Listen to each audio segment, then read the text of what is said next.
Well, hey friends, welcome back to the Another Step podcast. In case we haven't met, my name is Kyle, and this is a show all about the habits, rhythms, and routines that help people become the person they were created to be. You guys, it has been a while since we sat down to record and to put out an episode, but that honestly is just the way that things go when you're a youth minister and it's summertime. It's like there's just one thing after another, and it has been a busy season, but I am so excited to get back into the swing of things, especially with today's episode. Today's guest is a new friend of mine. His name is Tim Wildsmith. Tim is a YouTuber with a YouTube channel called Bible Review Blog, and he's a pastor. He's a minister at Belmont University in Nashville, and he is a new author of a book that's going to be coming out later this year called Bible Translations for Everyone.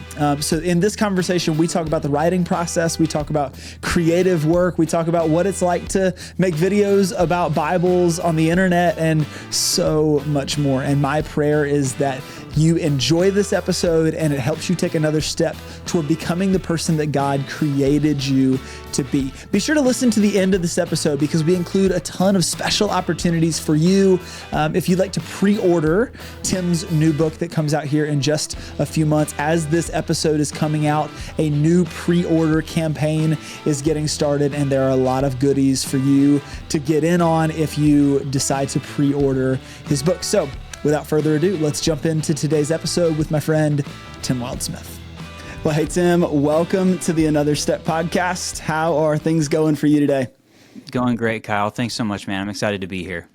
Man, I have been really looking forward to this episode for a while. I think it's been a couple of months since we first made contact. You put out hey, I'm taking speaking requests and things in relation to your book and things. And I was like, I'm jumping on this. I have been following along with your journey on YouTube and all things Bible Review Blog, basically since the beginning. Wow. So to have you on the show is a real blessing. And I've been so excited and looking forward to it. My wife has been kind of in the, Kyle, you've kind of been fangirling a little bit in having Tim on your show. And I'm like, yeah, I kind of am, and I'm okay with it. So we're just going to accept it. But here's the beauty of what I'm finding about podcasts. There are so many people that are watching this, dozens and dozens of people, but they all come from different places, and they all know me from different places or have never heard of me. But I get to introduce them to new people that I have connections with. So a lot of our audience might not be familiar with you or your work. So can you just give our audience kind of a basic introduction, who you are, what you're known for on the internet, and what you're up to these days? Yeah, man. My name's Tim Wildsmith. I am, I think my bio says a pastor, a professor, and a popular YouTuber. We use some alliteration there, but like it. I have a long career in ministry as a worship leader and a youth pastor, and now I am a college minister. I work at Belmont University in Nashville, Tennessee, full-time. I'm one of the campus ministers. I teach a couple courses there, and a few years ago, I started reviewing Bibles on YouTube, which I'm sure we'll get into a little bit more, but and that kind of has just grown and blossomed, and my channel recently surpassed 100,000 subscribers.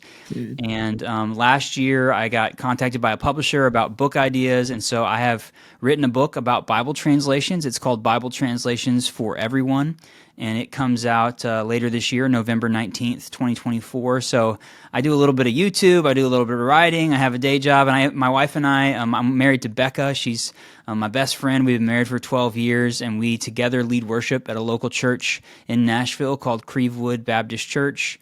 And we have a great time, and we've got a dog named Louie that we rescued last year, so that's kind of our newest life adventure is life with a dog.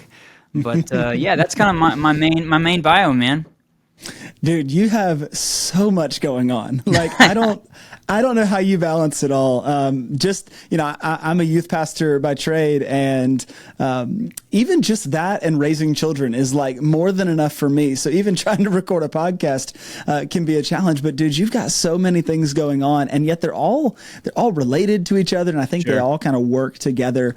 So I'm so excited for all of the things. And yes, we're going to talk about YouTube because I want to hear about that journey. And then we are absolutely going to talk about your book because I think it's going to be a real blessing Awesome. to a lot of people. But we're actually going to flip things on their head today. Normally, we round out the podcast with what I call rapid fire-ish questions because they never seem to live up to their name of rapid fires. But we're going to begin today's episode with some rapid fire-ish questions. Mixing it up. First and foremost, other than your book, what's one book that you think everyone should read? It's a tough question, Kyle. I think one of the ones that I go to a lot that I've read 2 or 3 times in my life is a book called The Spirit of the Disciplines by Dallas Willard. It's a book that really impacted me the first time I read it, where I think my summation of it is what it means to me is it's all about how do we live out what the Bible teaches and not just believe it, but actually live it out in our lives. And how does it change the rhythms of our life on a day-to-day basis? Yeah. And so that's definitely one that comes to mind for me is like in my top 5 for sure, and one that I return to frequently and have so many quotes in the back of my mind from that one. Yeah. Love some Dallas Willard. He is like chewing granola. You really got to work through it. But That's man, right. love his writing. All right. What is one movie that you think everyone should watch? That's a tough one. I'm a little bit of a movie buff. Okay. There's a great app out there called Letterboxd where you can kind of keep track of watching movies. It's like a social media for movie people, and they have you pick a top 4. And my top 4 right now includes a couple of romantic comedies, which I think is a little bit out there for me. But there is one. It came out about 10 years ago. It's called About Time. And I recently watched it again. It's Rachel McAdams is the female lead, a guy named Domhnall Gleeson. I think he's an Irish actor. People know him from a lot like Harry Potter and the more recent Star Wars movies. But it's this beautiful kind of weird time travel love story, and it ends up being about this father and this son and their relationship. And I watched it recently, and I got to the end of the movie, and my wife was out of town. I decided I was going to fire something up, and I was just crying on the couch by myself. It was so perfect. So it's a little racy at certain points of the movie, but I absolutely love it. The story just gets me every single time. About Time. Good. About Time. All right. What is one quote that you live by? Oh man, that's another good question. Gosh, Kyle, you're really getting it to me. So, I hate to be that guy, but I think it's a Bible verse. I really love Philippians 4, 6, and 7. Be anxious for nothing, but in everything by prayer and petition with thanksgiving, present your requests to God. And the peace of God, which transcends all understanding, will guard your hearts and your minds in the name of Christ Jesus.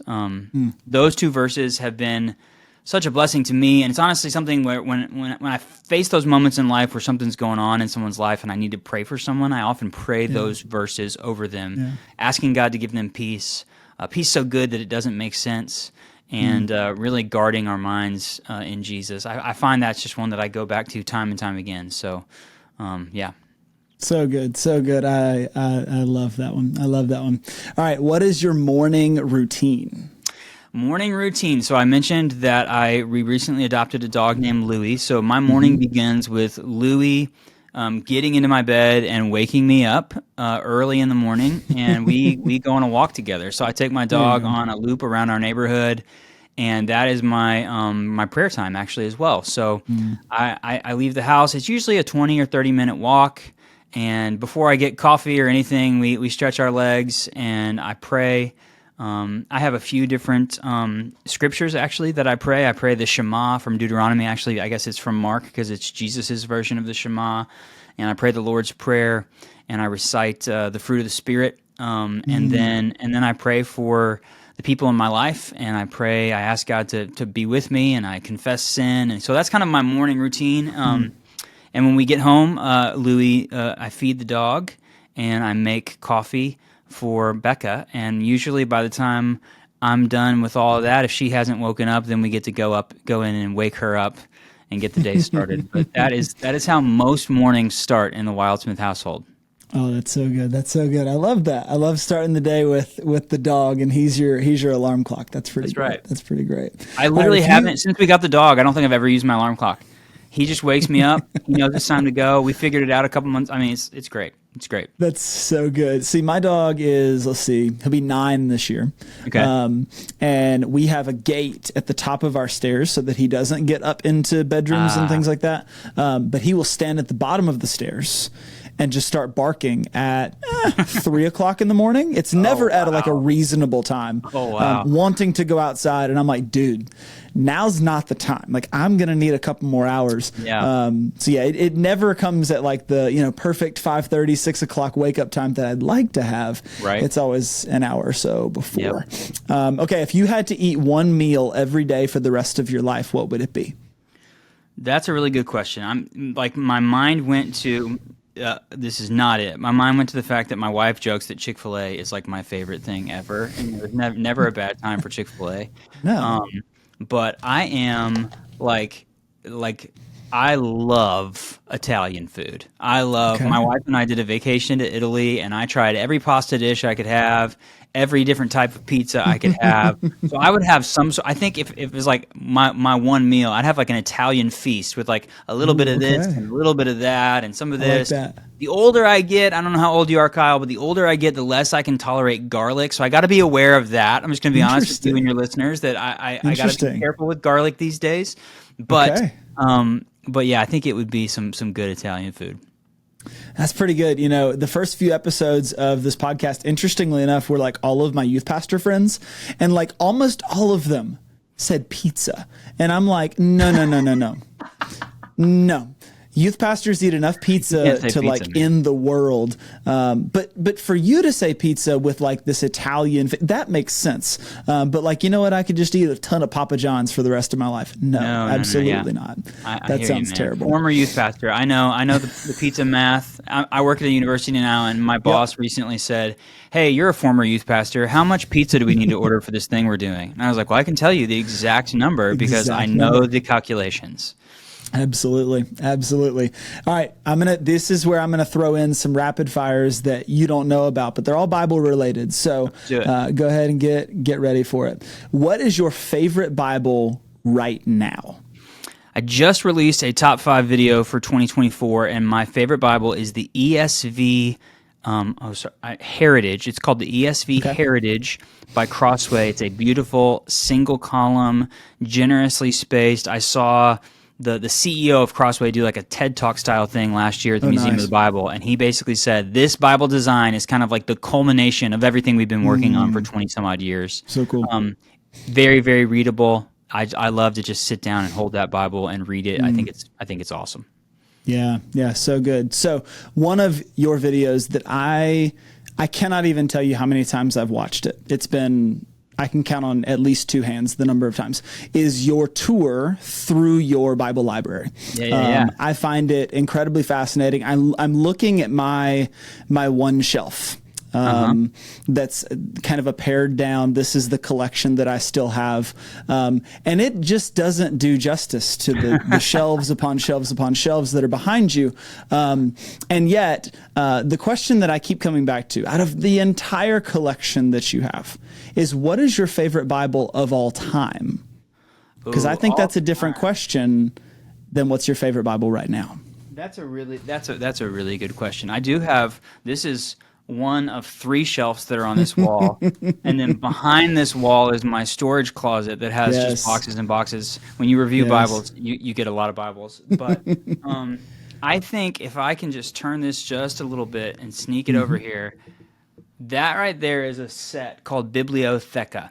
Bibliotheca is a Bible that was designed by my friend Adam. I did not know him, but it went viral way back in 2014 when he launched this on Kickstarter. So it's like beautifully designed. It's got a similar vibe as that Heritage, like it's single column, beautifully spaced. Yeah. One of the reasons I like it is because it's an update to the ASV, a translation from over 100 years ago. So when I read it, it doesn't feel familiar to me, and I actually like the feeling of something being not familiar when I'm reading Scripture, because it kind of just it words things a little bit differently. But I think that's one of the coolest Bible projects of all time. So it would definitely be on my list for like one of the coolest things I've ever seen and read from, and just the overall experience of it is really cool. Yes, I remember like when the initial Kickstarter came out, however many years ago it was, and I have been fascinated by Bibliotheca ever since. I do not have a copy of it myself, but it's one of those like it's elusive and it's just out in front of me, but like one day it'll be sitting on the shelf right here. Okay.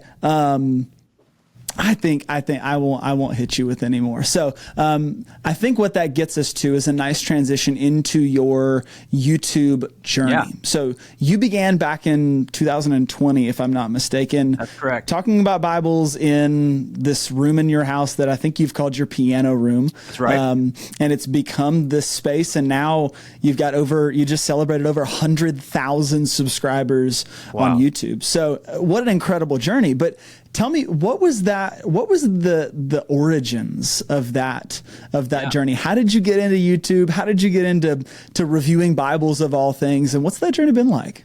Yeah, it was first couple months of 2020. My mom, I was in my final semester of seminary. I got an MDiv from Fuller Theological Seminary, graduated in June of 2020. So a couple months in, my mom says, hey, graduation's coming up. We were making plans to go out to California and do graduation. My parents were going with me. She's like, we want to buy you a really nice Bible for your graduation gift. And just a year before that, one of my best friends had transitioned into a new job as a senior pastor for the first time. And I got him, I went, it was actually working at a church together, and I got to use the church credit card to buy him a Bible as a gift, like a going away present. And so I went to Crossway's website, and you know how you can filter by least expensive, or I went to most expensive. Yeah. And the most expensive Bible they had was like a goatskin copy of an ESV study Bible. So this is like a year earlier. The Bible showed up, and as any good friend would do, I opened it before I gave it to him so I could check it out. And I was like, this is the nicest Bible I have ever seen. So fast forward a year, my mom says, we want to get you a Bible. So I go and I start looking at their website, and I kind of went into this rabbit hole. And then, Kyle, I don't know if you remember, a couple weeks after this, a little thing called the COVID pandemic started. What are you talking about? While everybody else was watching Tiger King, I was doing a deep dive on Bibles and discovering this whole world of Bible publishers that I'd never heard of, a few translations that I'd never heard of, this kind of premium Bible world with Bibles made with nicer leather and nicer paper. And I just kind of, my final semester of seminary was a light load. I was unemployed at the time. Other than that, I literally had a bunch of free time on my hands, and we were all stuck at home. So I just did a deep dive into Bibles, and part of that deep dive included finding some Facebook groups about these Bibles and finding a couple of YouTube channels where guys were reviewing Bibles. And eventually I got a couple Bibles, and I decided I was going to make a couple of videos and just kind of put them out there because I had not seen anyone else review those Bibles. And I did it just to kind of say, hey, here's what this one looks like. And somehow it clicked, and fast forward 4 years, and I'm still doing it. So yeah, I'm no longer in the piano room, which is where I started. I kind of created a little bit of a studio here in one of the bedrooms in our home. But yeah, that's how it got started. That is so cool. You know, I feel like when that crazy event happened in March of 2020, a lot of us went in with really good intentions. We're like, all right, I'm gonna do something awesome, and I'm not gonna waste it and whatever. And then most of us ended up wasting it. But what you did was you hunkered down and you built something that now has become, substantial, and it's opened up other doors of opportunity for you that, before we started recording, you said you hadn't even would have never even imagined would have come up. So I'm curious, as a fellow creator, and look, one of my biggest struggles is consistency. I mean, just finding the time in the midst of all of the other things, all of the other jobs that you're balancing right now. How do you stay consistent, particularly because you're putting out like a significant amount of content? You're not doing the video every week or so. You're like multiple videos per week. How do you stay consistent in that? That's a great question. I think early on, I somebody asked me recently in a little question and answer video I did on my channel about how I funded my channel. And I was really into guitars, and I have a lot of guitars. And I sold a couple guitars so that I could buy Bibles. And my goal early on was, hey, I'm going to do one new video every single week, and I'm just going to kind of build a base. And I knew my wife and I ended up about 6 months after I started the channel, we temporarily relocated to the UK, and I did this postgraduate thing. And I knew that I wasn't going to be able to do all of this from over there. So that summer before I left, I built up a little library of content that I could slowly release. And then I think really it came down to seeking that consistency. And what I do on a weekly basis is I schedule my time. I put it on the calendar for when I'm going to record and what I'm going to do. I have a to-do list of things that I want to check off. And it's helped now. I've got better gear, better equipment, and I've learned how to batch create. So a lot of the videos you see, I might be wearing a different shirt, but I record 3 or 4 Bible reviews at one time. I call it the main camera, the A cam. I do the talking head parts all in a row, and then I set my studio up for the overhead, and I do a few of those where I look down on the Bible and I walk through it. And so I've gotten a little bit more consistent with how I create. And then I think the more you do it, it's one of those, it's kind of like, it's a muscle, right? You learn how to edit video. I still do everything myself. I don't outsource anything. My wife keeps saying, you need to hire somebody to help you. But I think it's just consistency. And I watched other YouTubers kind of in the same space as me come and go in the last 4 years. And I think I saw, okay, if you release something consistently, if people know they can come back, that you will create a little bit of a brand recognition, for lack of a better term, and that consistency will keep people coming back. And I think that's literally the key to the growth and the success, is just staying consistent and having fun. I try to have fun. I try to really, I don't take myself too serious. I take the Bible seriously. I don't take myself seriously, So I think that's been fun too, is I realized early on that a lot of people were coming for the Bible reviews, but they were staying because they liked me and we were having a good time. And it was like, oh, I can play into that a little bit and have some fun with it. So, yeah. Oh yeah. You have done an incredible job of making your content enjoyable. I don't know I use the word entertaining, but I think it's deeper than that. I feel like people genuinely, at least I do, feel like I'm sitting across the table listening to you talk about whatever Bible has just come in, or here's my favorite small personal size Bibles, or whatever you've been able to do. And it's the big laughs. It's the, hey, I sounded like Blippi in that one. Those kinds of things. I'm like, okay, there's something here that I feel like people latch on to, and anytime you put something out, they're gonna jump into it. So I think that's why the following has gotten there. It's why other opportunities have come up, and we'll get into those in just a minute. So now that you've been reviewing Bibles for over 4 years, I feel like you surely have seen it all. But is there any Bible or collection or anything like that has remained elusive to you, or you just haven't been able to get your hands on and have wanted to? That's interesting. I'm trying to think of something. Every now and then somebody will mention something, and I'm like, I've never heard of that. And usually it's like a smaller, obscure publisher. Sure. Or what I find that is elusive to me is there are, as you know, but your audience might not, there's a handful of very boutique Bible publishers who are premium. I would call the super premiums. Companies like Schuyler, or there's one in the UK called R.L. Allen. And these publishers usually produce Bibles, but they'll do a few different colorways in each edition, and they'll do it a few hundred copies, not thousands and thousands of copies. Which what that means is that they sell out of them pretty quickly. I commonly get messages from people on videos where they go, "Hey, I went to look for this Bible and it's not there." It's like, yeah, well, this video is 9 months old. Those Bibles aren't around anymore. So there are a handful out there that's like, oh, I've heard that they did. I'm trying to think of one.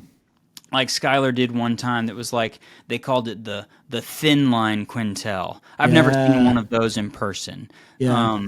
and they change the specs here and there. Alan has done some very rare Bibles that I have had most of the Allens through my hands and through my studio, but there are a couple that I've never been able to touch and see. I actually have a guy right now who said, I think it would be really cool if you did a video with these 4 rare Allens. And I said, yeah, but I only have one of them. And he said, well, I have the other 3. I was like, so he's probably going to mail them to me so that I can do a fun video showing them, and then I'm going to send them back to him. So there's definitely some stuff, and that's part of the fun, Kyle, is that in these Facebook groups particularly, it's like people are having fun in like a healthy like sense of like collectability and having fun with it and checking out. I don't really sense there's a whole lot of like idolization of these Bibles, but people are just having fun with the way that the publishers do it, and that's made it kind of fun too. Oh yeah. You get in the Allen Bible Addicts and buy sell trades and stuff. You get like neck deep pretty fast, but it's so much fun because you've got so many people that are check out this thing or whatever. And now all the Bibles that I've had in the past that like were my like unicorn Bibles. I'm looking at my Allen NRSV1 on the shelf right now, and like now Alan's bringing those Bibles back and they're redoing them, somewhat, in different ways. But I'm like, ooh, I know I've already got one, but I think I need that one too. Yeah. And I just can't stop. Yeah. So no, it's such a cool world. And it's been really cool to see some of the stuff you've been putting out. So I've been watching, and from time to time you'll tease other opportunities that have been coming up. And what I appreciate about your channel is you also show like your everyday life, your outside of YouTube life. You mentioned earlier you're an ordained pastor and you lead worship and you work at Belmont and all these other things. What has God taught you over the past 4 years of balancing these various endeavors, but also just staying faithful? Like what have you learned about God or from God from all of that? I mean, that's a great question, Kyle. I feel like there is the thing for me that's been the most meaningful about all of this is the messages from people saying, there's messages from people saying, I found a Bible. I really love it. Thank you so much. Those are awesome. I literally get messages like that every day. But every now and then I get messages from people saying, I stumbled across your YouTube channel out of curiosity. I was far from God, or I wasn't in a relationship with God. And now I got this Bible that's really changed my life. Yeah.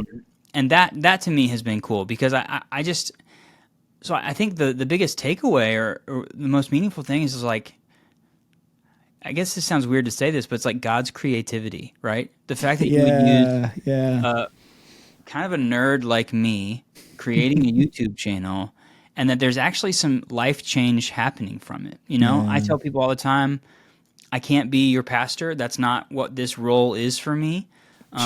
But I want to be encouraging, and I want to be uplifting, and I want to be inspiring, and it's cool that God has done that. I came along in 2000, came home from the UK in the beginning of 2001. I had a friend who worked at, are you familiar with Donald Miller, the writer? And he has a marketing company now called StoryBrand. And I took one of their courses online.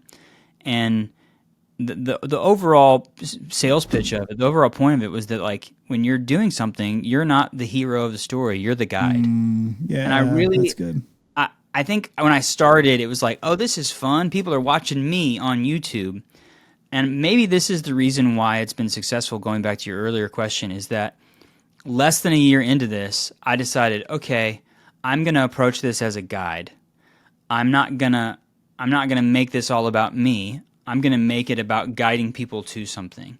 And it's been really incredible to see God work through me to help people connect with him. I don't necessarily think I can take credit for any of that. Like you said, it's like I just randomly started making some videos on YouTube in my house, But the fact that it's grown and that there's that, and I'd say the other thing is there's just really cool community of people. Obviously, there's a bunch of trolls on the internet, but I have friends now from halfway around the world, people I probably will never meet that I've kind of created this bond with Yeah. through YouTube.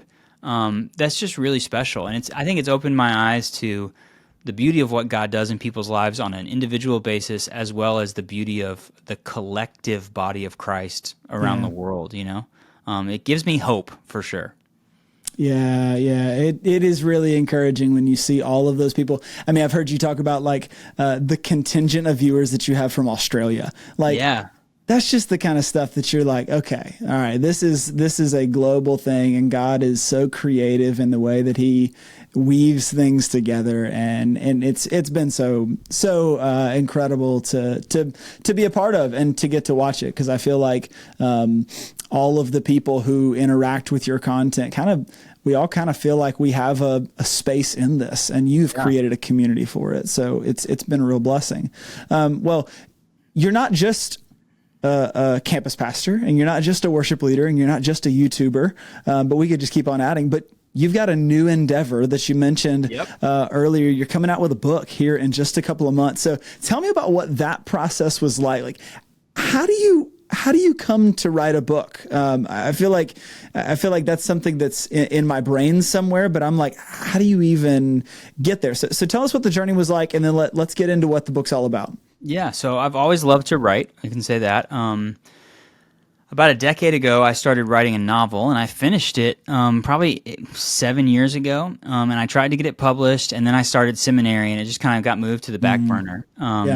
And so I've always loved to write. And during seminary, I did a lot of focus on biblical studies, and particularly in the New Testament. And I started writing something else when in the UK. I started writing a book about salvation and what it means to be saved. So I was working on that. So I had that on the back burner, and then I came home and started doing this YouTube thing. So it's a wild story. I get an email one day out of the blue.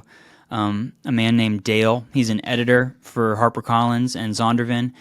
And he said, "Hey man, I've watched your channel. I've seen your videos. I work for this publishing company. Just wanted to know, do you have any like book ideas that you'd ever be interested in? If you do, I'd love to hear them." So I said, "Well, I wrote this novel. That doesn't really sound like it's up your alley. I have this concept about salvation that I've started working on." And I said, "And one other idea is I've started preparing a series of videos about Bible translations and kind of the history of Bible translations in English and why we have them and how we got so many." And he emailed me back and said, "That last idea is a really interesting idea." And he kind of left the ball in my court. And honestly, like almost a year went by, and it was just kind of cooking in the back of my head. And finally, I sat down and I wrote what is now the first 3 chapters of that book. And I emailed it to Dale, and he said, "This is good. Like, this literally has a good," and he helped me put together a proposal that we then submitted to the publisher. And that was about April, May of 2023. And I signed a contract. I wrote the book throughout the rest of 2023. And then this year has been, I've learned so much about the editing process and the book release process. And now here we are about 3 months out, and the book's going to be here on November 19th. And we are gearing up for a big release and excited about it. And the pre-order campaign has begun. And it's a book that I didn't really expect to be writing, and I had a blast. It was a lot of research and a lot of fun, but I think it turned out great. I'm really excited about it. Yeah. So the title of the book is, remind me. Bible Translations for Everyone, and the subtitle is A Guide to Finding a Bible That's Right for You. I kind of threw that guide. My catchphrase on my channel is find a Bible that's right for you. Yeah. And then the guide thing that I talked about earlier, kind of wanting to help people. It starts out with kind of an introductory chapter, kind of telling a little bit of my story, which kind of points back to what you said earlier about my channel and kind of the personality of it. I talk about my relationship with different Bible translations. And then it talks about how we go from ancient Hebrew, Aramaic, and Greek into English, like the process of Bible translation. And then it kind of hops into the historical timeline of everything before the King James Version, going back to John Wycliffe and William Tyndale. And it kind of just moves forward And I dedicate a chapter to about 10 different major translations. And then there's a couple catch-all chapters at the end where I talk about a bunch of different ones. And I've created my own version of the Bible translation spectrum, which a lot of people see. It's like a scale of which ones are the most word for word versus the most thought for thought. So I went through and did all that. And it's cool because if you read it straight through, you kind of get the chronological history of the Bible in English, which is fun too. Oh, cool. Yeah. So what did you find to be the hardest part about writing a book? That's a good question. I think most writers would tell you that it's just, putting yourself in the chair and doing it, like the motivation to get it going. I think once you get rolling, it's easier. And then you're just always self-critical about what you're creating. Anne Lamott has a great book called Bird by Bird, where she talks about the first drafts and how terrible they are. And you have to go back and process and edit. But I definitely felt supported along the way. Becca was incredibly encouraging and read things, and Dale was awesome. I would send him stuff. But yeah, I think for me, it was like kind of finding out how I wanted to go about it. And then once I found it, my rhythm, I was able to get into it. For this book, it was a lot of research. Before I started writing every chapter, I had to go out and find the information about the backgrounds of these translations and open up a Bible and read the entire preface. The preface that I think most people just skip right over. I've read every preface of every major Bible translation multiple times to kind of dig into the weeds of that. And so, there's hours and hours and hours of prep before you even write a single word for a book like this. For every single chapter, and then going back through it and trying to make it fun and interesting to read. I just had somebody. We sent a few copies out for endorsements, and I just got a message from someone yesterday who said, "This book is so easy to read, and it sounds like it's kind of like what you said about my channel. It sounds like I'm having a conversation with you. I feel like I'm talking to you." And I was like, "That's what I was going for." I'm so glad that that's the way it sounds, because that's really what I was hoping for. So that felt like a big victory. I wanted it to be conversational. A lot of the books that I read to prepare for writing this book were like dense academic, like seminary style books. And the reason it's called Bible Translations for Everyone is because that's not what this book is. It's a primer on Bible translations that anyone can read. It's not, I don't throw a bunch of deep theological dense words in there. It's very accessible to like everyday people who are interested in the topic. Yeah, I love that. I really love that. And I'm wondering if perhaps your experience in youth ministry and now college ministry has influenced that in some ways. I feel like a lot of people who don't have experience communicating things to a younger audience struggle to. But there's something about working alongside high schoolers, middle schoolers, college students, where you intentionally have to structure and explain things without the big words that some of the folks with master's degrees would understand. And I bet that has been influential, which is why you're hearing this feedback. I feel like I'm just having a conversation with you, and that's overflowing in the way that you write. I hope so. Yeah, a couple of the people that are endorsing it are, you may have heard of them, Doug Fields and Josh Griffin from Download Youth Ministry, and they both are on staff formerly at Saddleback and now at Mariners Church. And Josh said, Gen Z is going to question the Bible more than any generation before and its legitimacy. And he said this book helps answer those questions, because one of the obvious next questions after why are there so many different translations of the Bible, one of the next obvious questions is, can we actually trust all of these different translations? Yeah. And I tried to show the process and just be honest. And there are pages of the Bible where I'm like, hey, there are publishers involved. There's money involved. There's a lot of we're going to be honest about that sort of stuff. Yeah. But kind of saying, but there's also really good, faithful work being done by people who I think are trustworthy and are doing the best job that they can. So hopefully it's an approachable. And then the other question, as I've kind of started to do interviews for this book, I've realized that one question people have that I didn't really think about until now, after the book's written, which I'm thankful that it answers, is this question of why do we read the translations that we read? Ooh, yeah, that's good. Is it because we grew up and our parents bought us this Bible? Or is it because we've actually gone through the process to learn about what makes the ESV different from the NIV, from the NLT, from the KJV, and I'm going to choose the one that really aligns with what I want to get and what I want, where I think that that's a really interesting question. And hopefully this book will help people answer that.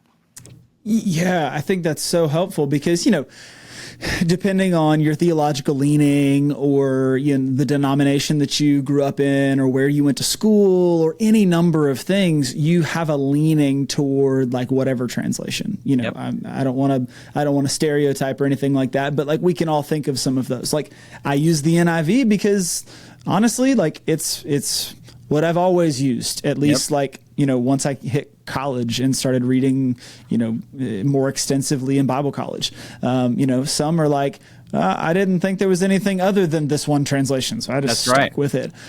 So like, I really appreciate that. Like, okay, now what do we do with this? And is the one that I've been reading this entire time the one that I actually prefer, or is it just the one that like I've stuck with because it's familiar or whatever? So I love some of those questions, and I really look forward to seeing the ways that that's going to help people maybe possibly make some shifts in how they approach the Bible.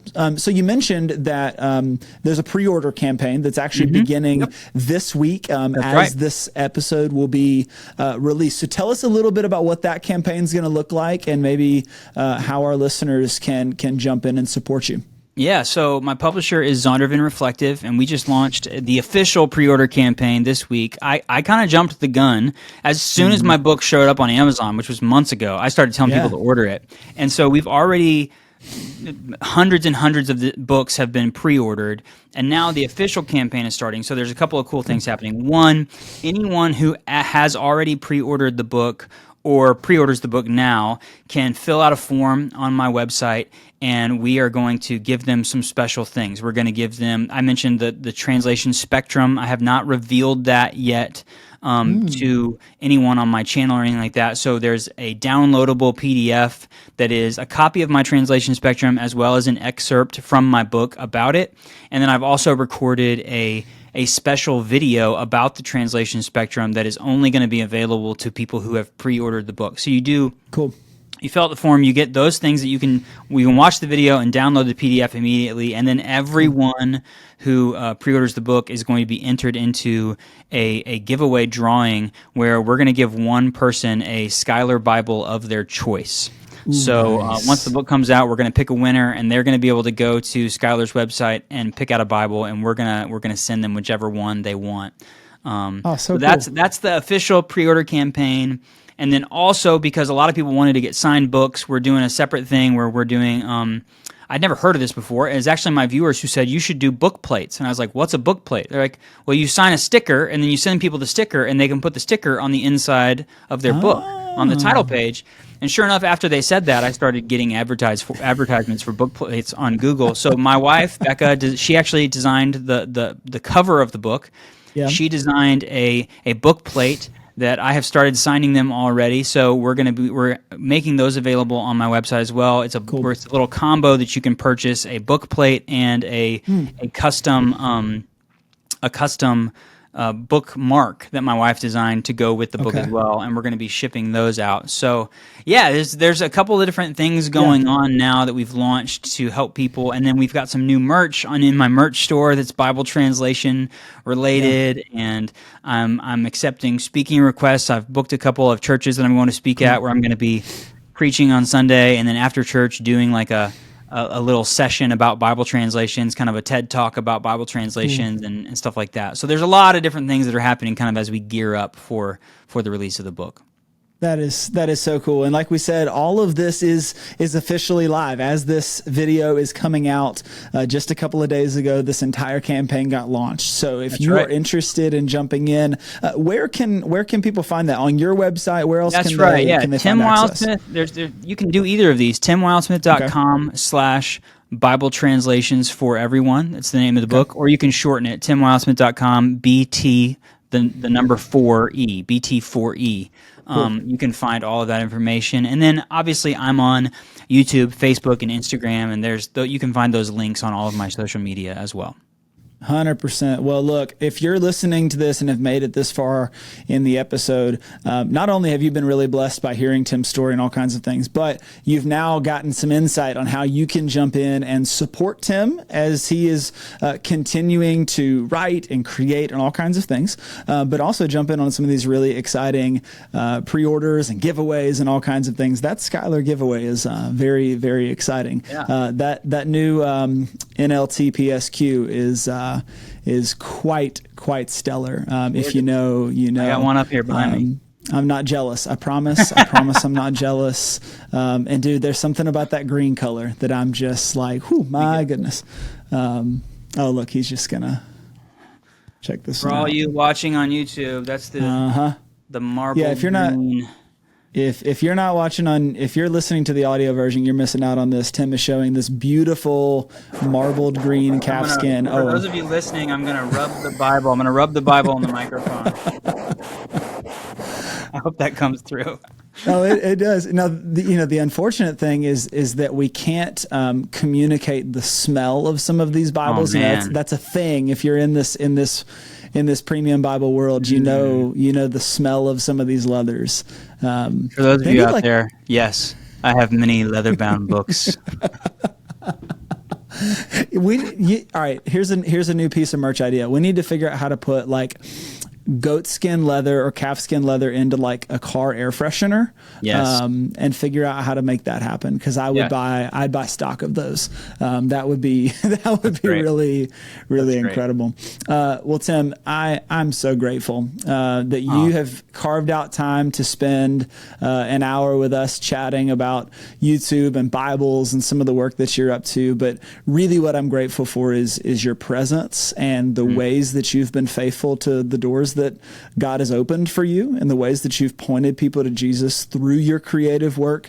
Some of the most memorable videos of yours that I've watched have been some of the ones where you're reviewing a Bible and you'll open it up and you'll find a scripture and then it like makes you choke up because it clearly like has meant something deep in your spirit. And the what you're bringing to the world is not just, hey, let's look at these Bibles and talk about leathers and papers and GSM and everything else. Like you are bringing a light to a dark world. And I'm really, really grateful for that. So, I hope that we can continue talking about all things Bibles and the work that you're up to in the future. And I really hope that that people are going to jump in on what you've got going on. We've already mentioned if you have made it this far and you want to follow along more with what Tim has going on, you can find his YouTube channel. He's on Instagram. His blog is called Bible Review Blog. And you can find all kinds of information on his website, timwildsmith.com, I think. And all of the things about his new book, Bible Translations for Everyone. I really think it's going to bless the church. It's going to bless people as they get introduced to the Bible, or if they've been reading the Bible for a really long time. So Tim, thank you. I'm really grateful for your work and for your what you bring to the world. So is there anything that we have not gotten to chat about? Like, I want to make sure that you get the last word on this one. Is there anything that we have not gotten to mention that you want to make sure that people walk away with today? Well, first of all, thank you for the kind words, Kyle. I really appreciate it. I mentioned earlier that there are a lot of trolls on the internet, and it's words of affirmation like you just shared that are keep me going and keep me positive on the rough days. No, man, we covered it all. If people want to check out the channel, I would love for them to stop by. And again, I say this in a lot of my videos. My goal with this is to help people find a Bible that's right for them, because there are a lot of different translations. There's a lot of different styles of Bibles. I guess we didn't say this. Like, I think a lot of people think of the Bible and they think of like their grandma's old 2-column Bible with cross references, and it just looks boring. But Bible publishers are doing really cool work right now with beautiful Bibles that are engaging and fun to read. And I have become convinced that if you find a Bible that you really love and enjoy reading, that you're going to want to spend more time with it. And that when you spend more time in God's Word, it has a life-changing potential. And so I just want people to find a Bible they love and spend more time with it, because I think God's going to do immeasurably more cool things in their life when they're rooted in the Word. So that's why I do this. And hopefully the book will just make that an even deeper step for people to find a translation that's really going to click with them, so that they can make sense of God's Word and they can really dig in deep. So that's what I'm all about, and I appreciate the opportunity to hang with you and to talk to your audience a little bit. This has been a blast. Absolutely, absolutely. Well, if you've been watching this far, please make sure to do all of the YouTube things. Like the video, it really does help. And if you have not already, subscribe to the channel or the podcast, wherever you listen to your podcasts, so that you can stay up to date about all of the newest episodes that we have out. We actually have like 3 more that we've already recorded that we're ready to share with you. So make sure that you are staying tuned for all things. If you enjoyed this episode, there's so much more for you to jump in on. Well, in case we haven't said it already, grace and peace, my friends. I hope you have an amazing week. Have a great day.